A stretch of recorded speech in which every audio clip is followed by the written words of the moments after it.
Hi. You like my shirt? I made it myself. Found out that buying shirts at Michael's is really cheap, so did my own tie-dye. This one's got a kind of weird diagonal brick thing going on. It was a lot brighter when I finished it, but a lot of it faded in the first wash. Or when it was drying, I don't know. I hate when that happens. Don't you hate when that happens? Now, I've already titled this, so you're wondering why I'm talking about t-shirts, when I should be talking about eating meat or not eating meat. And what are my standards is what I'm going to talk about. I'm not going to tell you what to do. I'm going to tell you how I've come to the decisions that I've made and what those decisions are. Probably first what they are. No, I'll start with the life story. I think that's probably a better and more interesting story. And how I've wound up eating how I eat now. And in celebration of that, where is it? I have a piece of smoked turkey. I just made smoked did a barbecue today, and oh man. So you know I eat turkey anyway. When I was about 16, the idea of vegetarianism was not unknown to me, and I was in harmony with my family's opinions on meat. We used to have steak tartare at night. The stuff was too delicious to give up. But the animals were too stupid to worry about. And I didn't have the experience to even question that philosophy. But things were starting to intrude on my mind. I think maybe I was 15. I was a teenager. I was sitting one day eating a ham sandwich and stopped to take a look at the ham. I had recently been studying biology and learning about the structure of a body. You know, the grain of the muscle. And I was studying it, looking for the blood veins and noticing the fat between the muscles, and just noticing this cross section of an animal's ass that was in my sandwich. And at the point that came to my mind, I was suddenly just absolutely repelled. Like, what the heck am I doing eating a sliced cross section of a pig's butt? This is madness. And I gave up all meat. I just, bam, no more dead animals in my diet. And thus I stayed until my, oh gee. I wavered. I was very poor and living with meat eaters. I wavered actually in my teens. I wavered. I did that, and then it only lasted like half a year or so, because everywhere I went, it was an issue. Everything I did, it was a problem. Nobody around me was in compliance with this. It was just a problem for everybody, and I was creating it. And I had enough problems. I was snowflake enough. So I just kind of let it go and went, don't think about it. And yeah, that was what happened there. It was when I got out on my own. I think it was after my divorce. I remember my first marriage. I remember shopping the bargain pork chop bins. So by then I was a full-on standard North American diet eater. And I'm looking off in the distance because there's a vague but vaguely interesting view that it makes it easier to think and to remember back. So the divorce happened, and I started connecting with hippies, and I started connecting more with information and learning more about the meat industry, learning more about diet and food and global diets and food. And I went full on vegetarian. Pardon me, not vegan, vegetarian, lacto-ovo vegetarian. If you're speaking to the airline, which by the way I hear is the healthiest and tastiest option to check on the airline menu at any given time. Lacto-ovo vegetarian. They'll give you better quality food. Or they did back then. By now they've probably solved that problem. So on I went, eschewing all flesh. including like I wouldn't take the beef soup if you just picked the beef out of it. I was like, no. And oh, it must have been close to 15 years later. I was dealing with the most insane amount of pain that I had ever experienced. And in fact, to this day, nothing tops it, although I've had other experiences equally as painful. But it was a 10 on the Richter scale. It was up there with having a wisdom tooth impacted. It was up there, or a bad abscess tooth. You know, it was one of those pains, and it was revolving around um, my natural cycles. I have a lot of dysphoria around speaking about that stuff, so I'm going to dance around the subject. Um, Bluntly put, it was period cramps, but on another level of the charts. I tried asking my doctor about it, and the problem was that it only lasted 4 hours, but during that 4 hours, I was incapable of reaching out for help. And as I am now, I was then also a very solitary person. Society's put me in solitary confinement most of my life for one stupid reason or another. So I was alone, as I usually am when I'm feeling really, really horrible. I'm on my own. And so I wasn't really getting doctor help. When I tried to seek doctor help, they assumed that I was highly exaggerating my symptoms because lonely people are so starved for attention that they'll make stuff up to get it. And for me, you know, if the only thing I'm going to get out of you is attention, that is the one thing I don't need. So I stopped coming. If that's all I'm going to get, then what's the point? It's not why I'm there. But any protestations on my part are always taken as lies. And so I've learned in time not even to argue, just go. Just go do my own thing. Sort it out myself. Be resilient. Be self-reliant. So I'm doing exactly that. And oh, I have the book. If you could stand me walking away for a minute. There it is. Oh, this book, I'm telling you. Hey, wait, what? No, I'm not seeing it. Okay. I know it's in here, but I'm not going to spend any time looking. It's called Witch's Heel by Billy Potts. Best herbology book I have ever seen. She covers so much.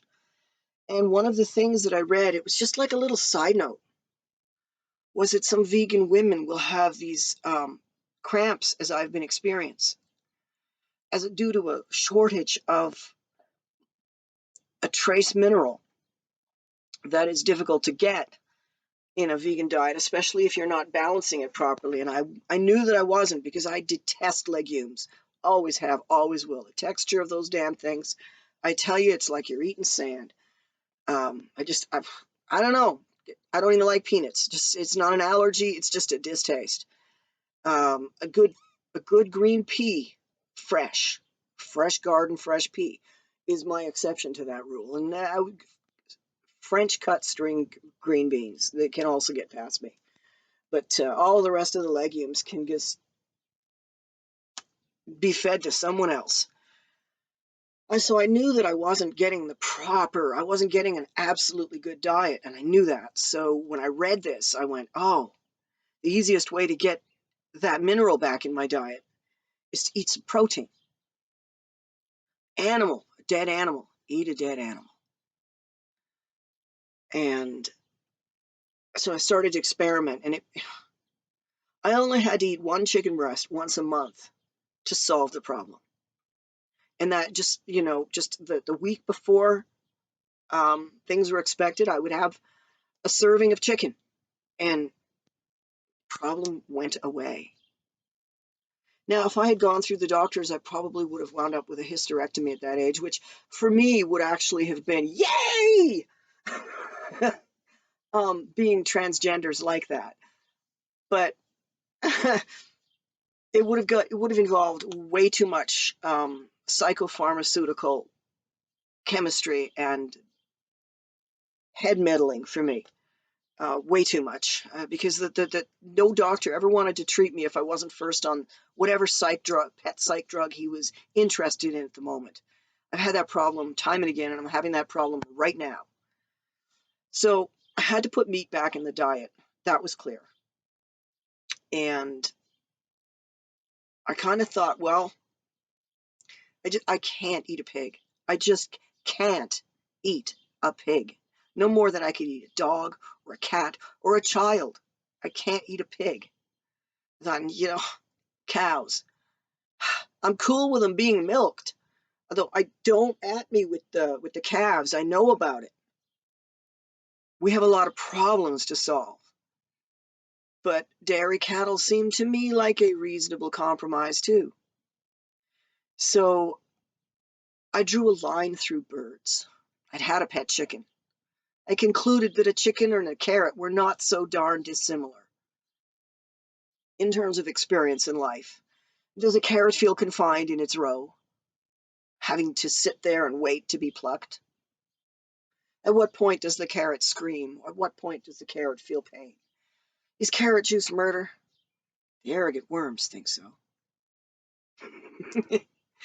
And this too was part of the thought, was, and Tool has a beautiful song called Life Feeds on Life. This is necessary. And so I realized that animals don't have special rights over vegetables. If I'm going to be, what's the word for that? Endophage? I forget. I know autophage, but I've forgotten it could be endophage. It would be the right declension anyway. And you probably don't know what the heck I'm saying. If I'm going to be alive by virtue of the death of others, be they vegetable or animal or fungi, then I have to assert that I consider myself worthy enough being here that others might die for my existence. And why is a chicken or a fish more important than a vegetable or a fungi? I mean, at what point do we draw the line? So I said, well, I'm a mammal. I'm going to draw the line at mammals, for sure. And then I thought, well, I really, really have met a lot of geese I like, and a lot of ducks I like. And I sure as heck wouldn't eat an eagle or a crow. And in point of fact, parrots, there's a lot of birds I would never eat. So I says, well, I'll stick with chickens and turkeys. I've met them both. I've learned a wild turkey is a lot smarter than what you see in the cages and pens. But now I reached this point where I'd found a compromise where I was willing to draw a line. And I've stood on that line, but the line has been refined in a different way. And there's been more flexibility. In the last years, I've started feeding my dogs real meat, and that includes beef and bison. It doesn't include pork because I don't feed raw, because pigs, really. Have you ever met a pig?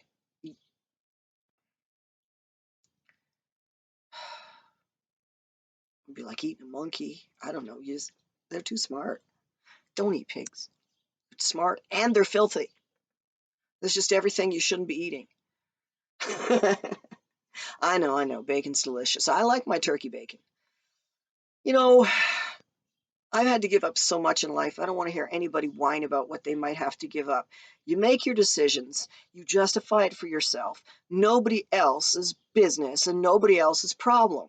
And I don't want to hear your opinion about it unless you want to make a rant video to share with the whole world too.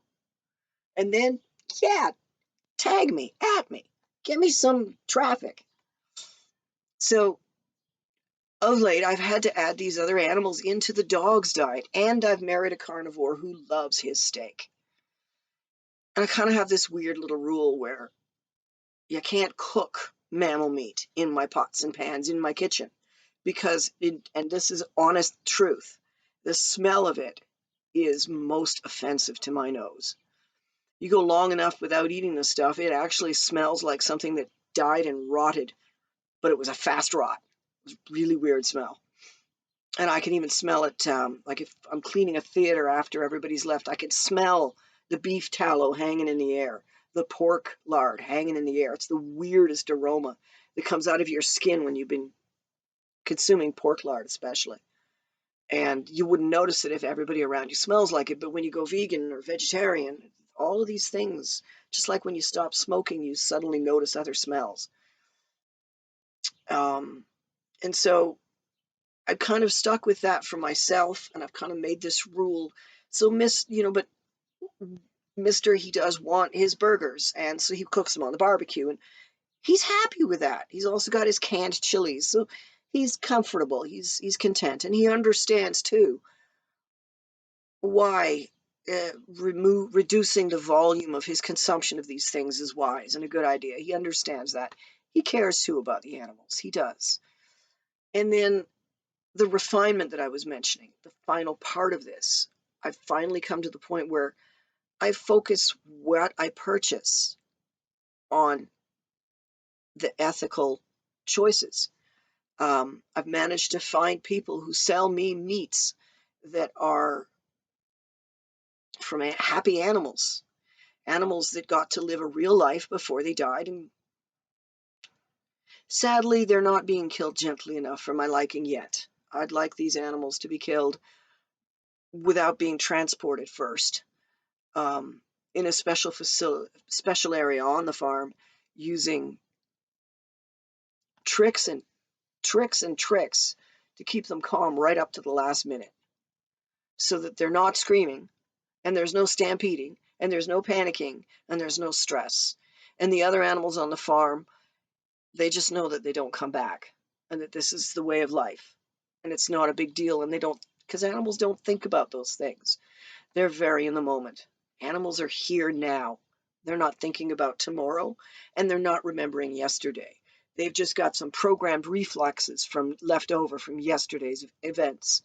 Yesterday taught them that whipped cream tastes good, and so now they know whipped cream tastes good, but they don't remember eating it yesterday. You know? For the most part, that's my belief, which is, again, all this video is my belief. And just like yours, you can't talk me out of it. Only experience will adjust it. So, the chickens and now this turkey, sadly, is a grocery store turkey. Just a piece of turkey breast that I threw on the barbecue with a chicken.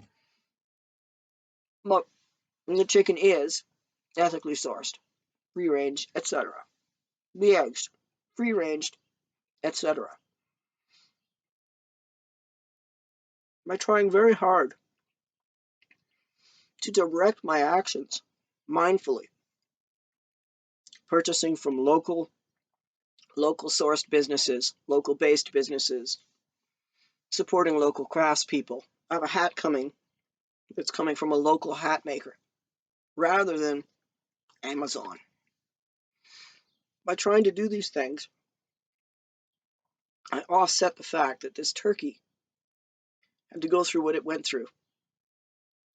Because we are a whole human, we're more than human. We are a whole body. Now, this is another philosophy again. And I believe it's very Buddhist. I haven't really studied Buddhism in a proper way. It's very, it's got a lot of lace on top of it. The philosophy itself is buried under a lot of you must's, well, unfortunately, like a lot of old religions. But the gist of it is that the life that animates each of us is part of one large body of life, one big ball of energy, and that we are continually sharing through our heads, through our mental energy, through our electromagnetic spectrum. We're continually sharing back the way that your monitor, the way that your computer shares back to the internet. We're sharing back our experiences and our responses to those experiences, and our choices and our feelings. And more than anything, our emotion is the most powerful part of us. It's the part that people who do magic focus on when they're doing magic, is bringing an emotion to the surface to power their will and their intention. And the choices that you make today and in the next 5 minutes and in the next 10 hours and tomorrow, the choices you make each moment of each day, they're a build up like a beaver dam of sticks and bits and pieces. And the more mindfully placed they are, the more effective they are. And the more they give back to the world at large. And so that turkey, whose life was so very short anyway, like 6 months, his soul returns and returns to life again and chooses another form. And I do believe that we choose the form into which we're born, and that we have some understanding when we do so of the sort of experience that form is going to have, if not the whole of it, or our response to it. Well, I see I'm well over 20 minutes, so namaste. I am going to let this go. So what I do is I eat some of the birds, fish if I like it, seafood, no calamari, no crustaceans, just, the odd trout or whatever, salmon. And I keep it minimal and mindful. And I'll never eat another mammal.